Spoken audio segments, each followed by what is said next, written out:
All right, welcome back for another episode. Ladies and gentlemen, we have Matt Ekberg in the building. What's up? Yeah, and by the way, no Rod Erb today, right? So we got Maddie, B Young, and T Young. Man, this is like super special because this like just brings back some old memories right here, man.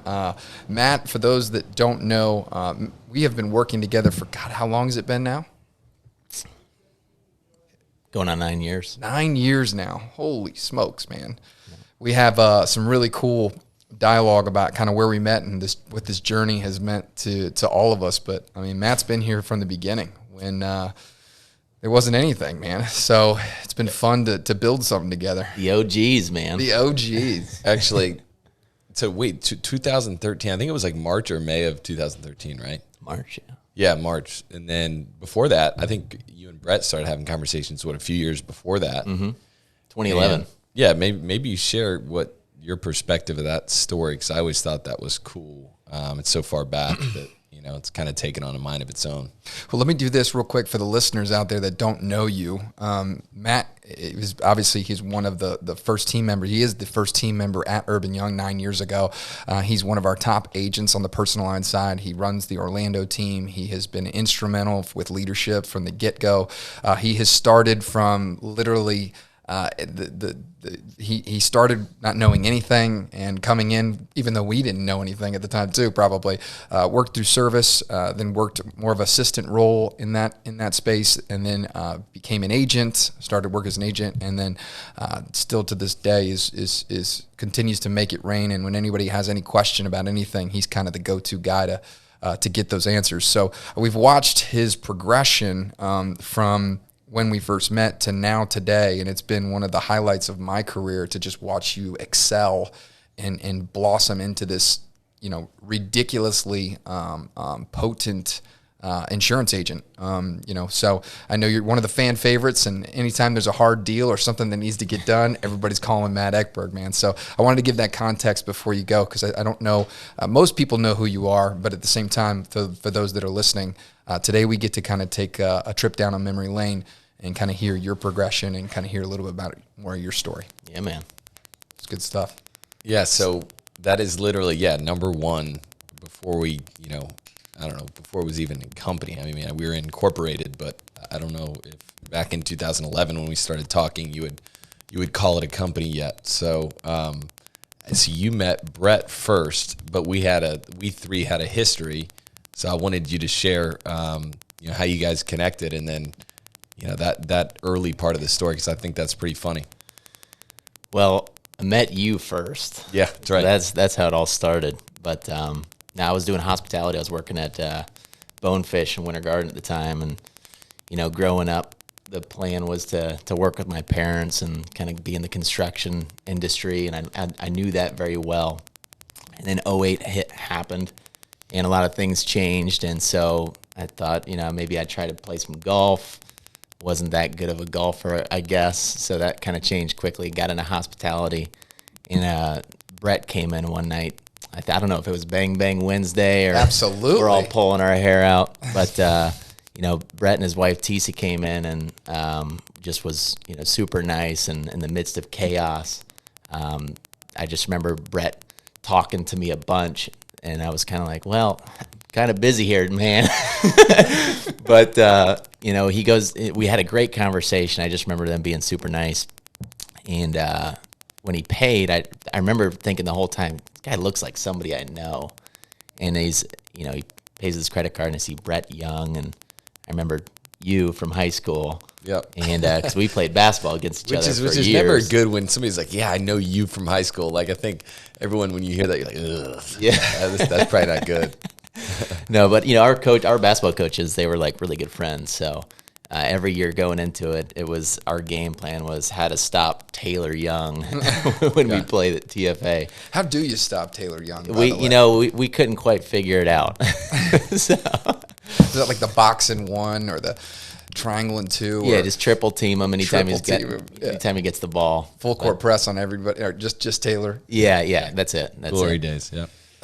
But I just remember I asked him, I said, do you have a younger brother named Taylor? And he's like, yeah. I said, get out of here.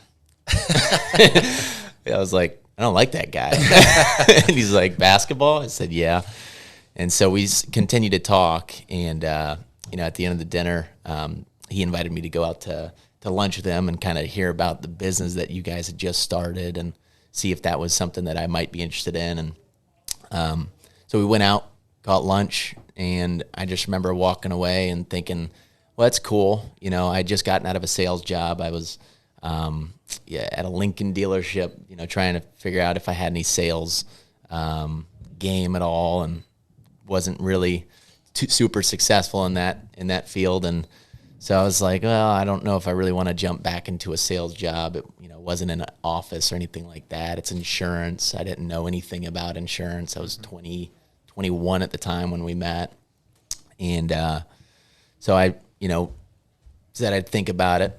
And then about a week later, I was taking care of another couple, and it was Rod Erb and his wife Susan. And I didn't, obviously I didn't know it was Rod Erb at the time, but I told him, I said, man, you look familiar. Do you golf? And he said, yeah. I said, I feel like I know you. He's like, what's your name? I said, Matt Ekberg.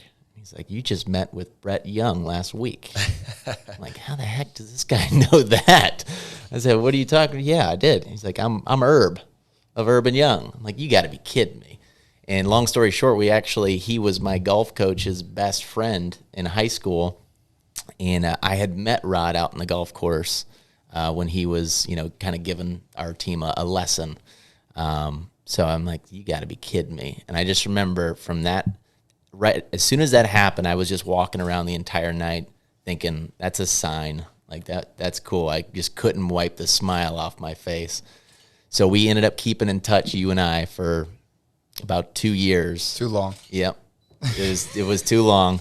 But I just, I was nervous to make the plunge, and then you guys had an opportunity to open up an office in Eustis, Florida, and that's, my old stomping grounds, and I got to show up to work every day and learn from you guys, and not be out on my own, and that just seemed to make sense where I could kind of, okay, let's give this thing a shot, and that's where it all got started. So, like 3 points of connection, all unrelated to each other. Yeah. Right.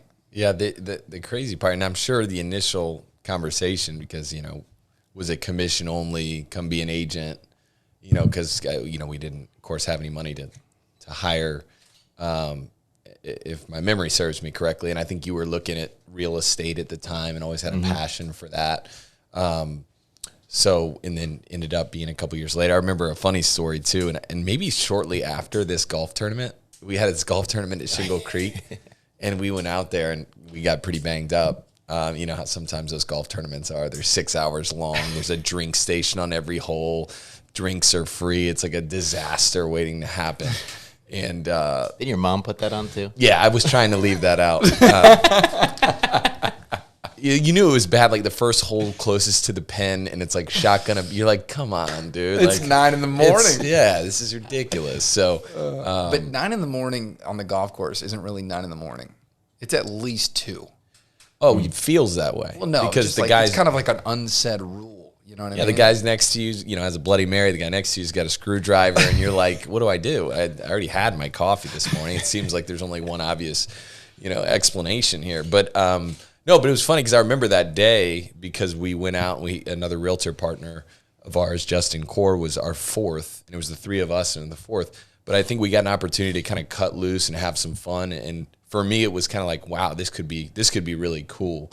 The fact that kind of like the work-life integration, like, wow, we like each other. We could do cool things together. We could have fun together. And I remember we went back to your place, and I think we just talked for a really long time. And I think you guys even talked more. And then shortly after that, I remember, you coming on board. So, which is pretty cool. Wow, not that I forgot about that, but that's a piece that is a big deal in that sequence that I sometimes leave out. I was going to ask you why you chose this path.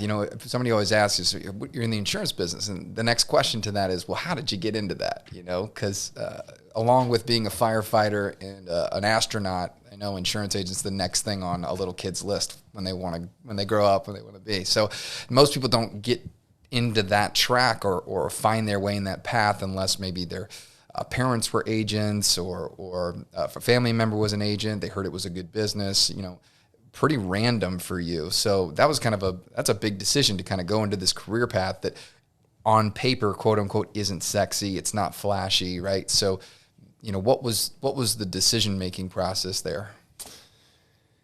I mean, 21, 22, 23 years old. Back then, too, I know the industry's changed a lot since I've gotten into it. It has gotten a lot younger, but even, 8, 9 years ago, it was, if you're getting into the business, you're going to be in there with a bunch of dinosaurs. They've been in the business a long time. What the heck am I going to do, to make any sort of impact on this industry? And so, that was my hesitancy. Right.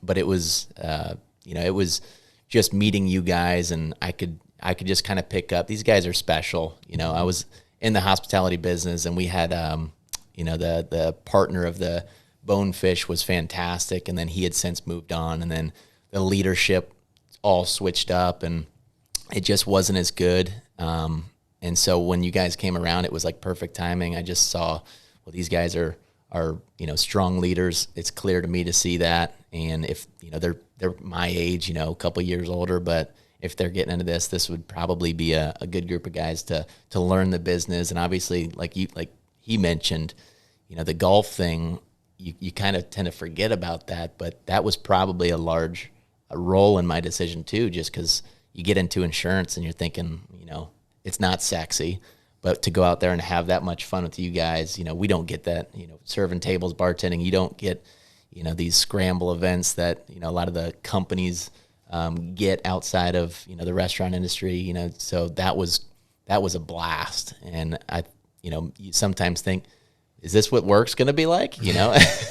And, you get days like that, but not in the hospitality business, at least from what I experienced. So that was, I'd say, leadership and learning something new. I needed to be challenged, and I just felt like you guys would be a good group of guys to be challenged with, because we were all getting challenged at that point. Yeah, that's for damn sure. Well, man, those were for the listeners at home when Matt started. So we would always give him a hard time because you remember we'd show up to work every day. Yeah, 2 monsters. He would work Bonefish at night, right? Yep. Until, 2 in the morning, 1, 2 in the morning. And then he'd show up at 6 o'clock in the morning with, caffeine atomic bombs ready to go. Just looking so tired, getting there at 9:02 every day. No, but you had an hour drive. It wasn't easy, right? Like that's what's cool. You even look back on it, and without throwing numbers, you were making pretty good money at Bonefish, probably in a really nice comfort zone where you knew, like, hey, look, if I work about this many hours, I'm going to make this, and I'm hanging out, I'm having fun with my friends, I'm a young guy. But it almost seemed like you just had this desire for more. You just knew that down the line you wanted to do something different. Mm-hmm. You just maybe needed a nudge or the opportunity to kind of fall into something that you could really sink your teeth into. But when you came on board, it was a pay cut, right? I think back then it was like, I don't know, $10, $11 an hour, whatever we could afford to pay. You were working 2 jobs for, I think, 2 years.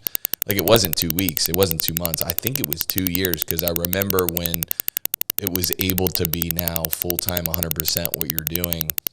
We were in this office. We were in the Dr. Phillips office. So I think it had been 2 years. So it was just, he would come to work. He'd have 2 monsters. He'd look exhausted.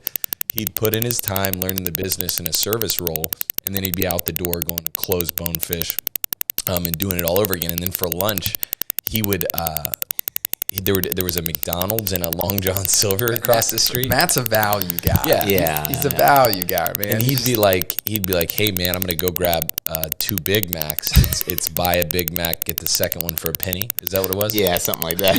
And I was like, no, bro, like this just in, like I'm not gonna choose, even if they gave me the Big Mac, I'm not going to eat it while I'm working because I'll have to take a nap after lunch. Meanwhile, I'm like, what's wrong with this guy? Yeah.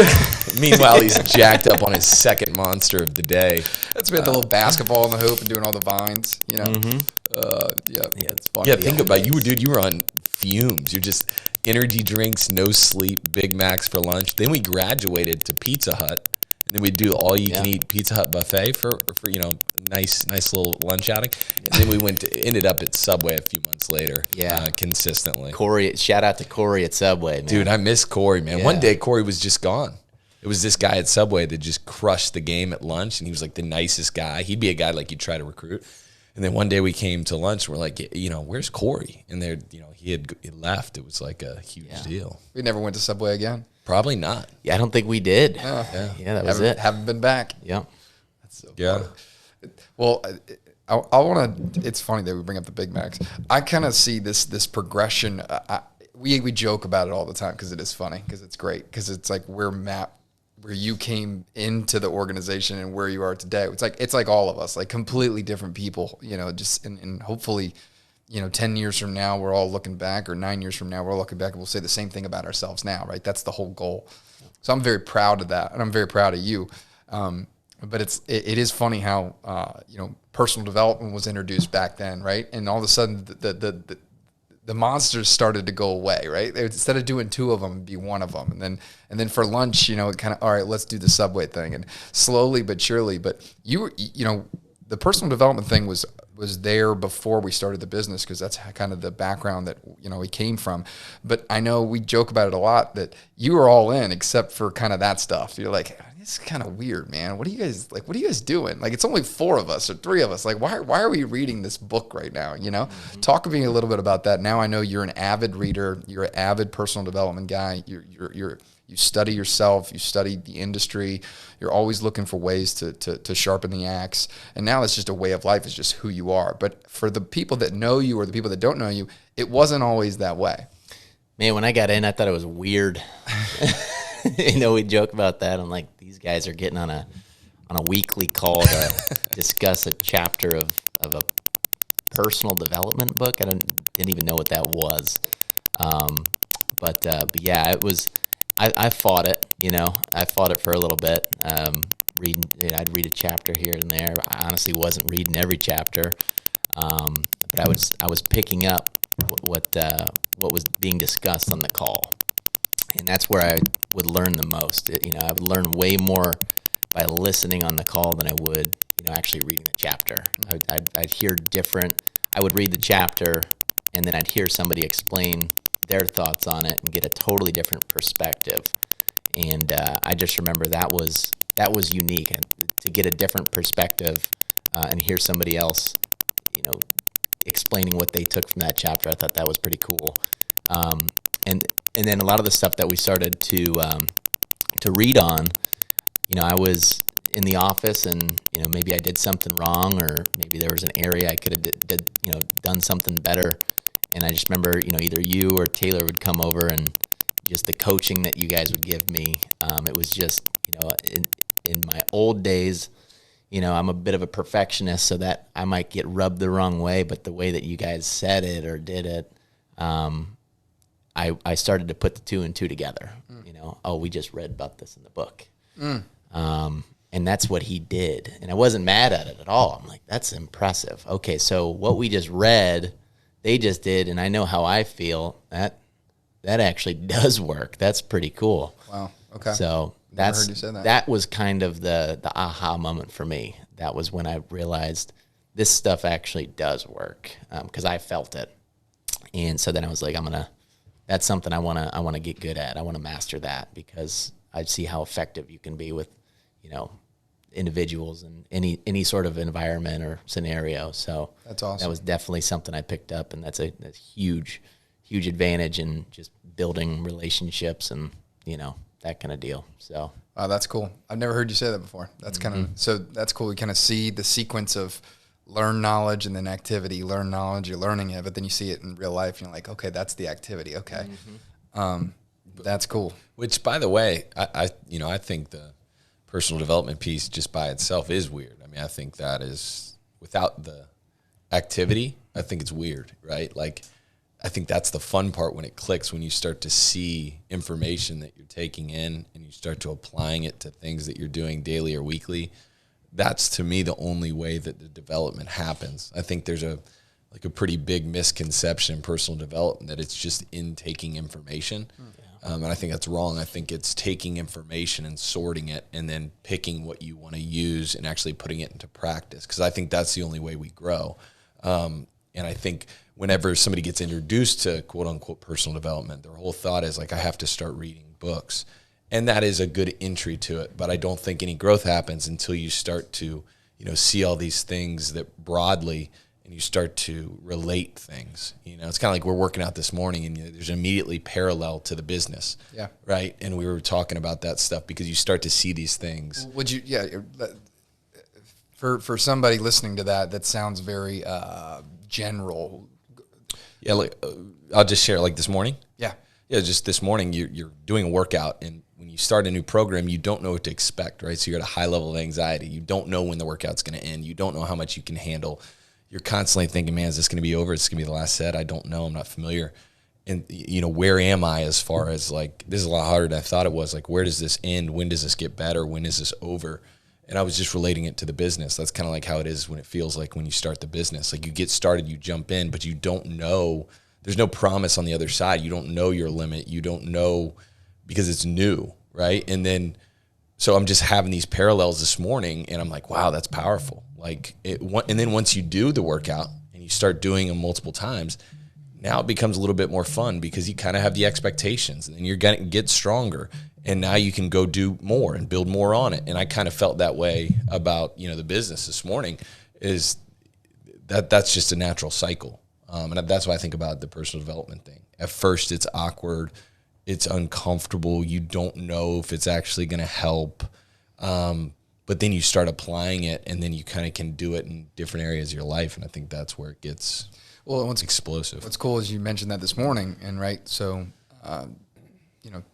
Tori's working out with, this is the first time he's joining the crew, and he's giving Tori, hey man, I get it. I was there 4 weeks ago. Like, you don't know when it is. You don't know where you're pushed. I get it. And he's basically giving him information that is good for him to know, because he feels the same way, right? So, but I just think it's cool. Part of personal development for me is being self-aware and to know what's coming at you and being able to identify it. That's what's cool about having this long scope of being in it for a long period of time, is when something's happening to you, you're able to identify what's actually happening at the moment.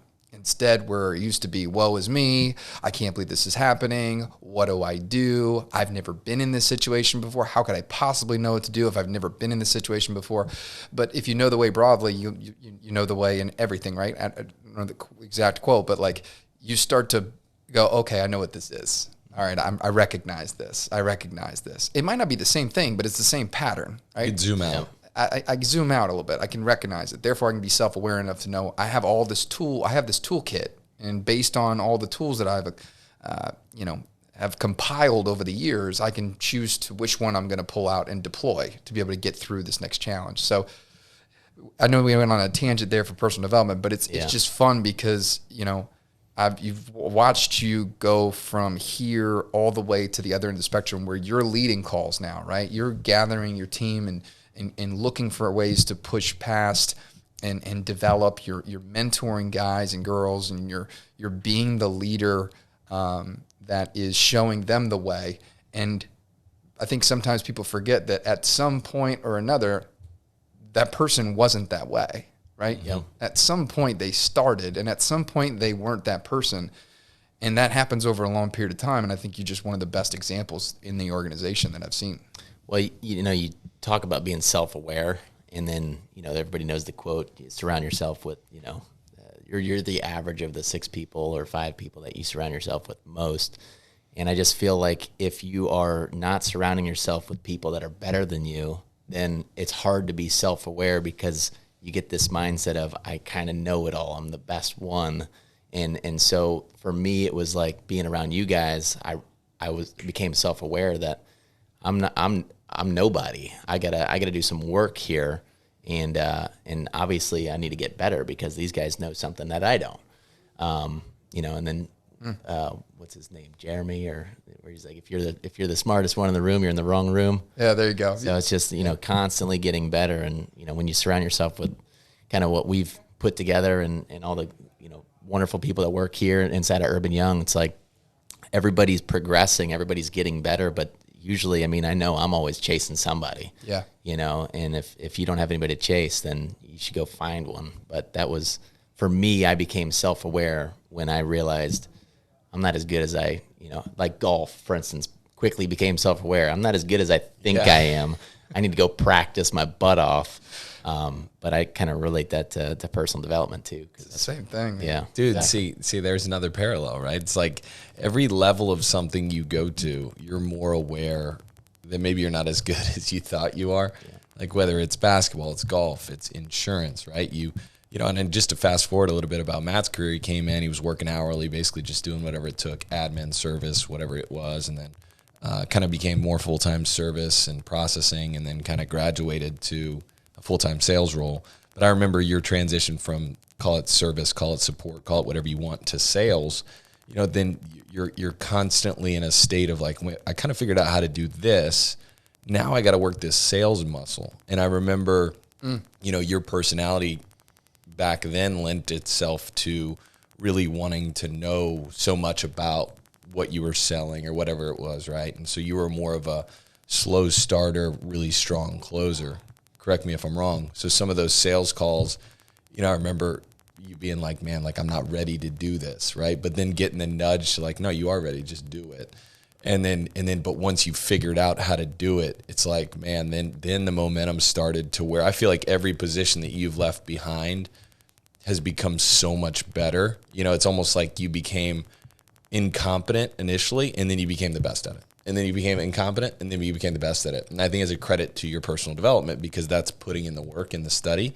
And I think the same thing goes to, you know, when you go from service to sales to leadership to marketing along the way. So maybe talk about not even maybe some of the good stuff. What were some of the challenges along the way, or what do you think was kind of a pinnacle, call it your insurance career, where you go, man, I'm really being challenged here? And, you know, how did you work through it? And if you were going to zoom out, kind of share how you got to the other side.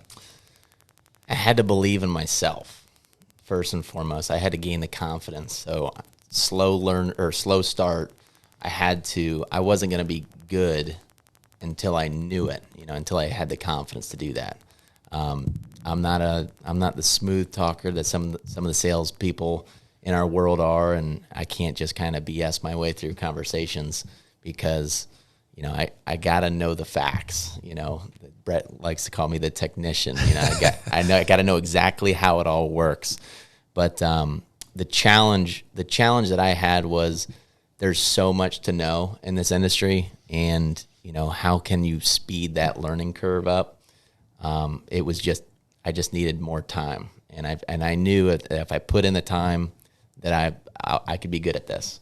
So that, I would say that the challenge was just, how do I move faster? How do I move the needle quicker?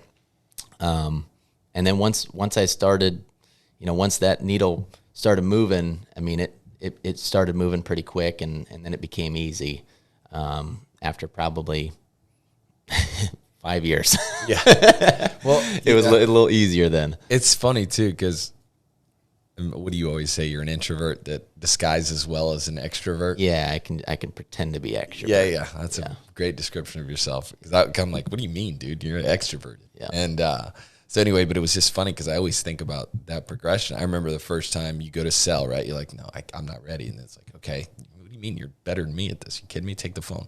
And then I remember we would go on marketing calls to like a mortgage or a real estate group. And you're like, no, man, I don't like talking in front of people. Like, that's not my thing. That's not my thing. I can answer questions. Yeah. And you're like, well, I'm like, it's nobody's thing. You just got to get, you know, give you a little nudge, right? And then now it's like, and then it became quickly like, I don't want to go to these lunch and learns without Matt, right? Because it became such a core competency of yours. And now you're in a position where you're now doing that independent of anybody's nudge, right? If anything, you're nudging others to do that. So what about that transition from, you know, being the one that was being nudged and being the one that's now doing some of the nudging? How do you deal with that in your own leadership style? I mean, a team of 6 or 7 sales professionals that you're charged with leading, who's, you know, for the listeners, a top producing team. I mean, really, really proud of the team that and really you recruited a lot of the guys that are here. I mean, that was a unique part of your journey too, is that you were like a recruiter. You'd be like, hey man, this is what I was doing. You should come check this out. Right. I mean, I feel like all of Bonefish Winter Garden either sat for an interview or is now working here. sorry, Bonefish. Yeah. So I think that was a part that was a huge deal. But I'd just love to hear about that transition on the other side and how you dealt with that. I'll tell a story too, because I remember this perfectly. I know what you're going to say. Yeah. So when Tori came on board, Tori and I were like best friends. Right. And still are. And, you know, it was very challenging to have, you know, your best bud there and like have to, you know, coach them and because it's kind of like, you know, we're just boys. Like right. I'll get out of here. You know, Yeah. I know how to do this, you know. But, you know, just to take Tori and I were totally different at the same time. Tori's, you know, full speed, dead ahead, and he'll figure it out, you know, as he goes. And, you know, it's when you're coaching somebody, that's awesome. You always want, you know, let them go fast and you can pull them back some. But one day I remember going to Chipotle with Brett, and shout out to Chipotle. Yeah. Respect. And I asked him, I said, man, because I took a lot of the leadership qualities that you have and tried to implement that pretty much identical. And I told him, I said, I think I need to start spending less time with Tori because, you know, I see the way that you do it. You know, you're here at the office, you're fun, but then you draw the line and it's like, you know, after work, we might not see you, but then you're going to beat everybody here in the office. And so if you're upset, well, we're all going to get in line, you know, straighten up. So basically I was a military dictator. Yeah. Goodness gracious. He did a good job, but it was effective. You know, it was certainly effective. And Brett told me, he's like, man, everybody has their own leadership style. You just got to figure out your own. And I was thinking, okay, well, I don't know what my own leadership style is, but I just remember from that point on, I just was myself. I wasn't trying to pretend, you know, to be anybody else. I wasn't trying to do it the way that you did it. I made it my own. And I think just, you know, once that happened, the authenticity of the leadership that, you know, I was, you know, going through at that point and bringing people along was just, it was genuine at that point. And it was so much more better received on Tori's side. And, you know, we just got along way better. And it was, I took that and I'm like, man, that's such good advice. So now, I mean, you know, I'm the class clown still, you know, I get to be myself. I get to joke around. And I can't tell you exactly what I do. I'm just kind of myself. And, you know, everybody knows if we need to pick it up or, you know, we all pull together and it's fun. So Genuine leadership is good leadership. Yeah. You know, like, it's one thing to look at mentors that you have and model what they do. But you've got to put your own personality into it, right? If they do this, if they're disciplined in this way, still be disciplined in that way. But the way that you approach it's got to be genuine to you. And I think that is an incredible story, number one, for you to be coachable and immediately implement that. Because I remember that conversation. It was tearing you up for a little bit. Because you're like, man, it's just this, I just don't know how to do this, right? Like I want to do it this way, but really what was happening was there was a pull that said, I know that this is a way that's gotten it done, but that just doesn't feel real to me. And I don't want to be a boss. I don't want to be like that entitled manager that tries to play, you know, the boss role. And all of a sudden, you know, it just clicked. Like, I know that clicked quick. Quick. It was almost like you took this huge pressure and all this weight and just took it off. And as soon as the weight was off, it was like, oh, okay, well, this is what it feels like. This is easy. I just got to be me, you know? Like, me is good enough. I just so happen to be charged with the results. And that's the only thing with leadership. Like, hey, you're the same dude. Like, you're the same dude at 6 o'clock when you're having a drink with somebody than you are at 10 a.m. at the meeting. It's just you're charged with getting results, and you're asking people permission to grab hold of the problem, and all of us together we're going to get across the finish line. But that is a great lesson for anybody that is either aspiring to be a leader or is moving into a leadership position. And how many times do we have good salespeople all of a sudden they go to leadership positions, and then it just doesn't work out, right? They just say, oh well, I'm just not I don't want to be a manager, or I'm not really good in leadership. Well, the reality is you probably you're probably trying to be a leader. Like, you don't be a leader, right? You just be yourself with all the responsibility that comes with getting the results. Like, so, that's a nugget that I think a lot of people could learn from. And I think it relieves a lot of the pressure. Because I know when someone's speaking with me, they're looking to influence me, right? Whether it's parents, whether it's peers, whether it's Taylor, Rod, it could be some mentors in the past for me. When it's genuine, and usually the hard conversations are the correcting behavior conversations, right? When they're genuine about it and they care and they're just being them, I receive it. Mm-hmm. When they practiced it in the mirror and they kind of took what somebody else did, and it's not genuine to them, like, it doesn't come across the same way. Yeah, you can see straight through it. You can see straight through it, and I'm guilty of it too. I've done it in the past where I didn't know how to handle a situation the best to my ability.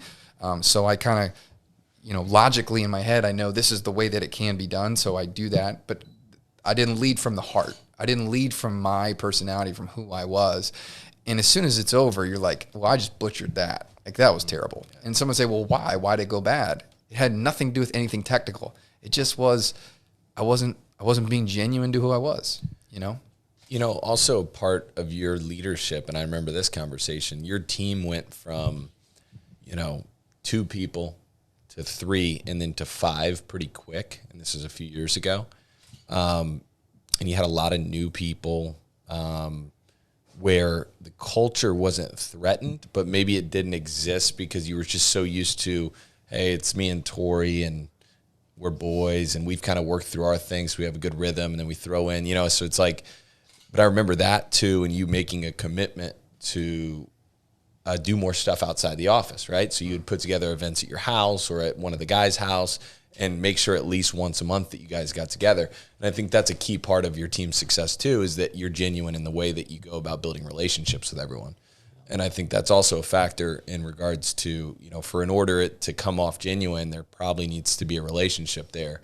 It was really hard to quote unquote correct their behavior if they don't trust you or they don't believe that you have, their best interest in mind. And I think that you do that really well. You have a very high level of empathy.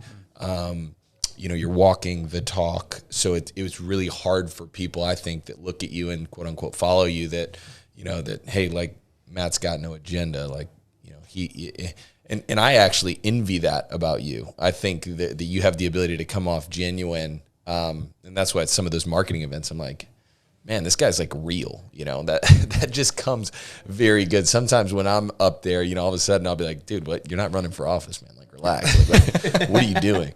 Where you're like, man, that was pretty easy. So you say you're not smooth. I think you're smooth in a very heartfelt way. And that's why I think that people really respond to that. So I think that's also a misconception of sales or leadership. I remember my dad telling us growing up, and there was a gentleman, I won't say his name, but he was always around. And my dad was like, yeah, he's one of the top sales guys in the country. And I'm like, what? Like, because he's not a huge personality. You're thinking sales, and you're thinking somebody that, like, owns the room. And I was like, no way. And I was like, well, and my dad's like, well, what does he do best? And I'm like, oh, he listens. He asks good questions. And I think the same thing about leadership. People look for leaders to be these, like, dynamic, world-beating personalities, when in reality, I think that, following a process that's genuine to your personality, showing up, developing a relationship, and coming off in a genuine way, that may be 75, 80% of it. So I think you do that really well. Thanks, man. God, that's so well said. That's the person you want to be around. Yeah. And ultimately, the best leaders are the people that people just want to be in the room with. So that's a great perspective. Easy for me to listen because I'd rather listen than talk, being an introvert, Yep. But that's cool, man. I appreciate that. That's a gift. Yeah, it's a gift. Well, man, so tell us about this, this next step for you. So you've kind of rose among the ranks. You've gone through the process of getting all the way to the point where you're running a squad. I wouldn't say you're comfortable, but you had it pretty great, and you had a good rhythm. you know almost any question anybody ever asks you. There's no situation that could come out in left field where it would frazzle you. You've been through it, and you got to the point where you're like, I got this. It's good, making good money. And then all of a sudden, out of left field, we had some conversations one day, and that's kind of nudged. Speaking of nudged you to kind of take this next step, which I won't go into that yet, but let's kind of go through that timeline, because I'm sincerely, I don't even want to use the word proud, because that just sounds, I feel like we're way more partners than that. Like, I learned from you a lot. I'm so excited and just tickled to death that you would have enough awareness. You talk about personal development, awareness to say everything is exactly the way that I wanted it to be. All right, perfect. It's time to get uncomfortable again. Yeah, it's been in this business long enough where you start to miss those days early on that you were challenged.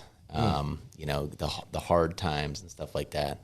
And, it was, this business is very rarely on cruise control, especially how volatile, Florida is and all this stuff. But it was, I remember when you brought it up and the idea, I don't know how much we're getting into this right now. So all the way in, baby. All the way in. So when you brought up the idea of opening up a Erb and Young office, my parents were entrepreneurs. There was a piece of me, as happy as I was here, there was always a piece of me that wanted to be able to call something a little bit more my own. Mm-hmm. And I was super excited about that. Just the fact that you guys would, think that much of me and think that I had what it takes to go out and do it. It was a challenge that I was ready and willing to accept.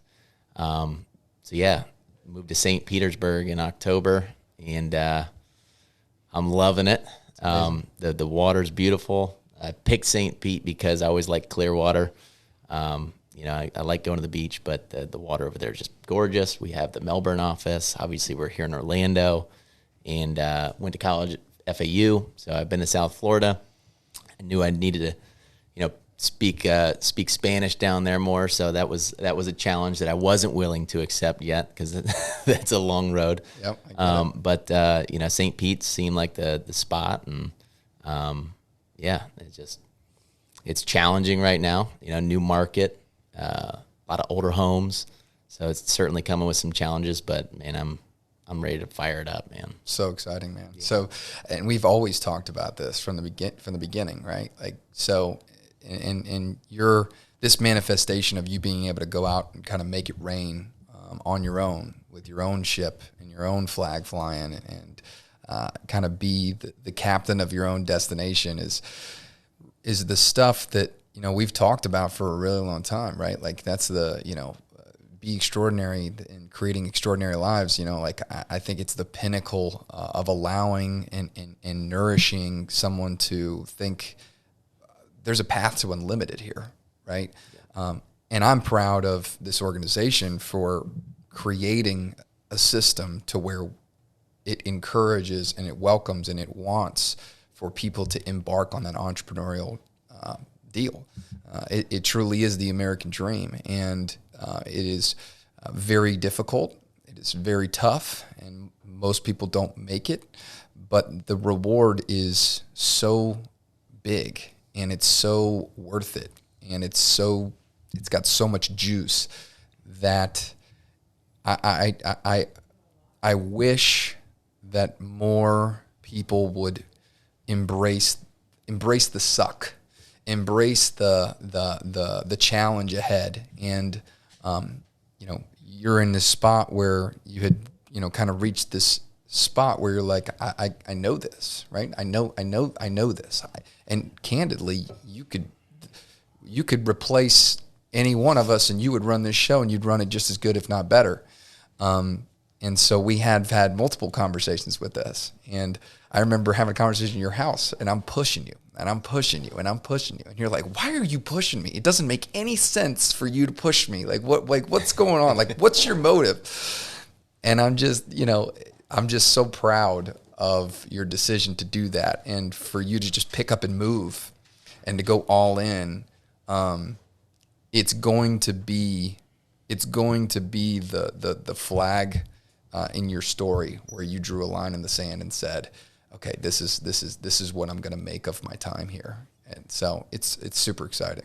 I've already drawn the line out there. Literally. St. Pete Beach. in the sand. You know, it's crazy as I'm sitting here listening, and I'm like, so you come in, administrative processing, service, sales, marketing, leadership, all of those things that you kind of learn along the way are all things that you can ultimately utilize in this next part of your journey, right? It's almost like it was a platform to be able to hone some skills that are really going to allow you to excel. And, you know, Brett, I like the way you said it. You know, I feel like it is the American dream, and it's not always pretty.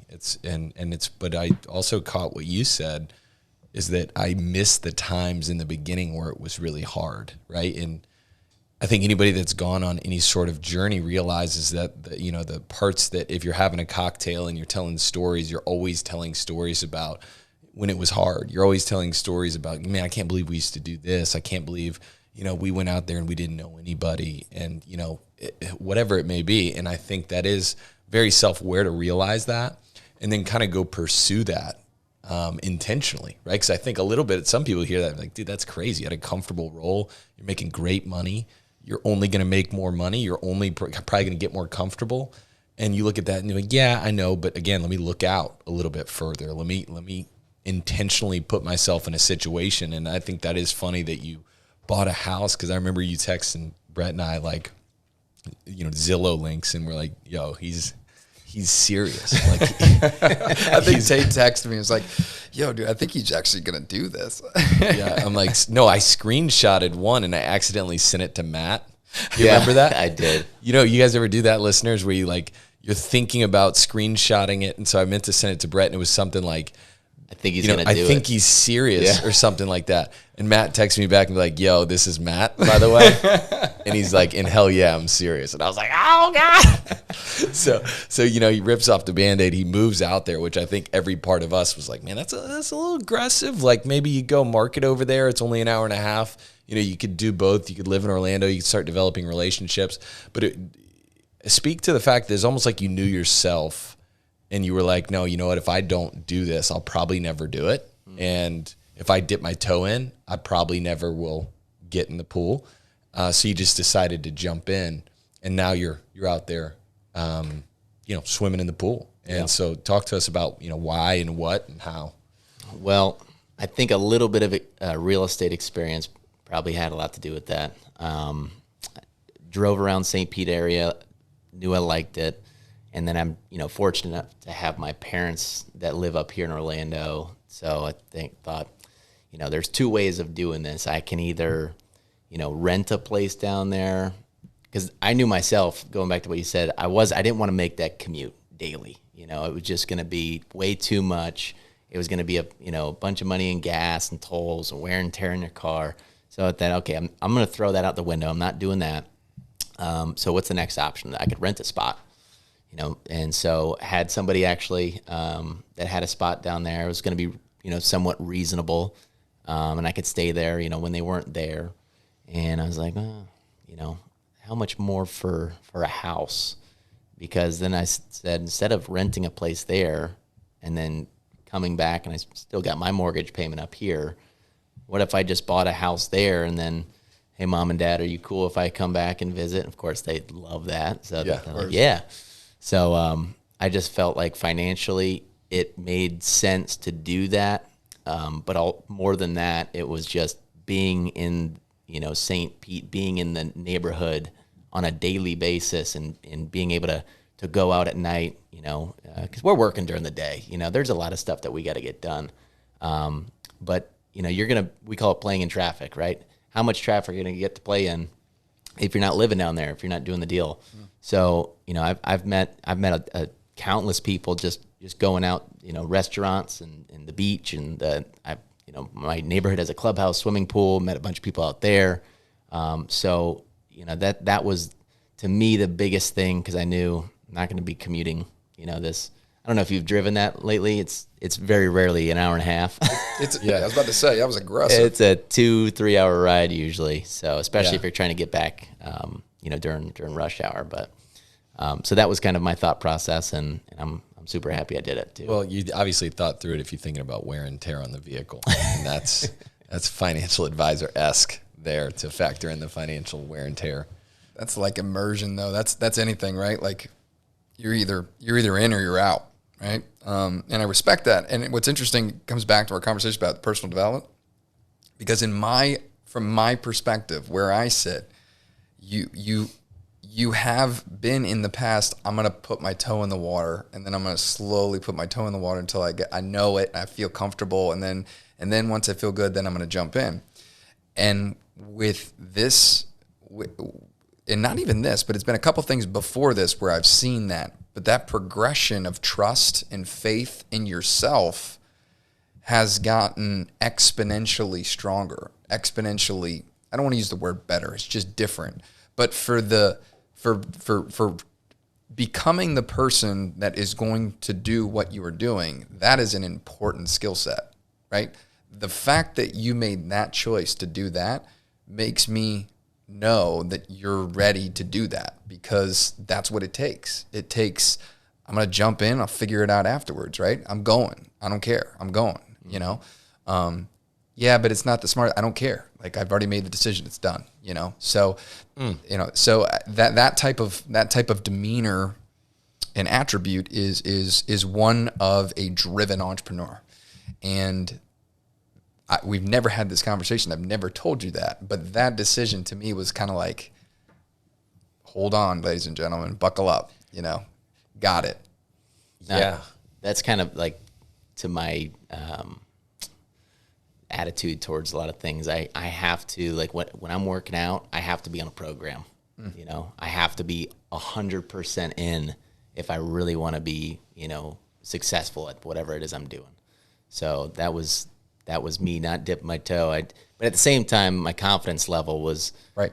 Like what Taylor was saying, I felt like there was nothing holding me back from being able to do this. Yep. It's been long enough, and I felt confident in that. So it was a lot easier, but I'm a risk adverse kind of guy, so if it's something I'm a little uneasy about or unsure, I'll still probably dip my toe, but I'm finding fewer things that make me feel that way. Well, and that makes you feel good too, that you would have that much faith to where you go, man, I know how to do this. I'm with the right guys. I'm with the right team. It's simply a matter of me just, putting the bat on the ball, and I do that every day, So it's a huge chapter for us. It's a huge chapter for you. It's only fitting that it's you, being that we've been partners for so long. And for you to be able to have the opportunity to put your own flag in the sand and say, this is my office and this is my deal, and I'm gonna make it rain. It just I can't tell you the juice that Rod, Taylor, and I have from it. So, and people are watching, man. People are watching. They always have been watching you, and you set just a fantastic example for everybody. And this is just another progression in your story. Which one has a lot of runway left on it, which is super exciting. We always talk about it. Your story is your most powerful weapon. And I might change that. I think Matt's story is our most powerful weapon. Right?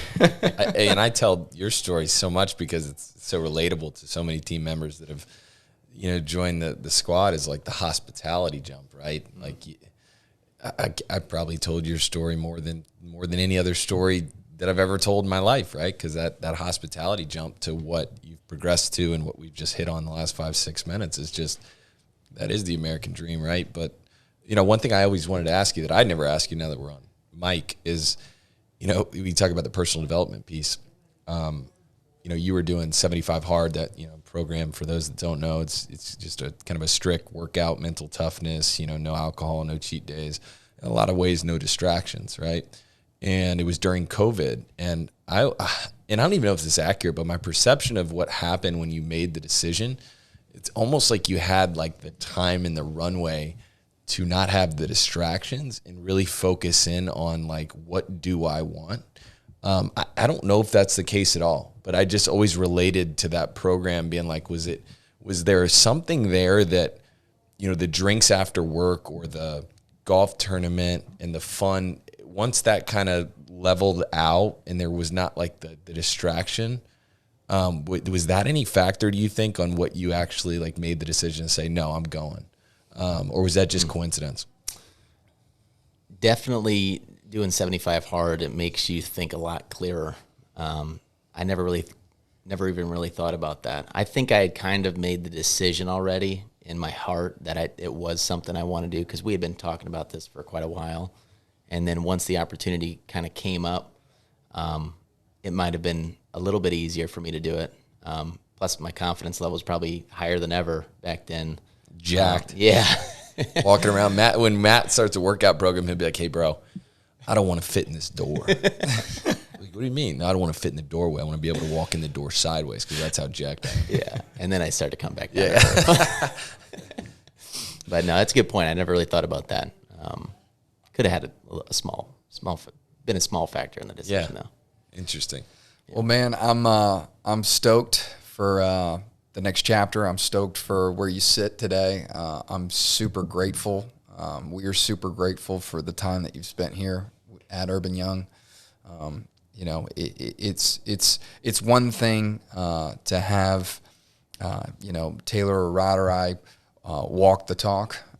There's a certain pressure that comes from that, which pressure is a privilege, great, but there's a whole different aspect as a leader, as an entrepreneur, when you have the buy-in from somebody else and they start walking the talk.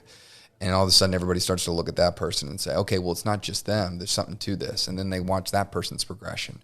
And then that starts to bleed into other people. And then they start to do the same thing. And we would be fooling ourselves to say that this story that we've been on and this culture that we've built together, it has way more to do with the fact that you bought in early and people had an example to look at that wasn't an Erb or a Young.